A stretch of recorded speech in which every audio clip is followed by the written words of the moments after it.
Il n'est pas nécessaire d'être prêtre pour devenir pape.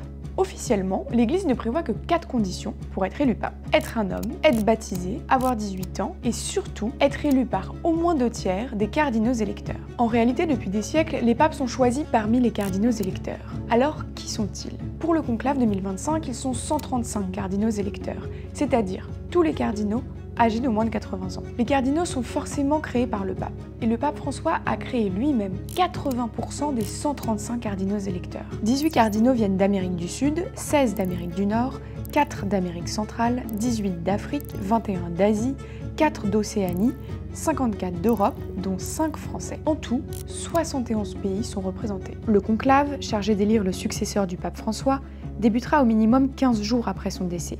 Les cardinaux du monde entier se retrouvent alors à Rome. Avant le début du conclave et après les funérailles ont lieu les congrégations générales. Ils se retrouvent dans une salle du Vatican où chacun peut prendre la parole devant ses pairs, exprimer sa vision ecclésiale et ce qu'il attend du futur pape. Puis, le conclave a lieu dans la chapelle Sixtine. 2 tours de scrutin sont prévus par demi-journée, soit 4 dans la journée. Pour chaque scrutin, chaque membre de l'Assemblée écrit un nom à la main, traverse le chœur de la chapelle Sixtine et prononce une invocation à l'Esprit Saint. Les bulletins des scrutins et les notes prises par les cardinaux sont ensuite détruits et brûlés dans un poêle par le camerlingue, le cardinal chargé d'assurer l'intérim entre 2 papes.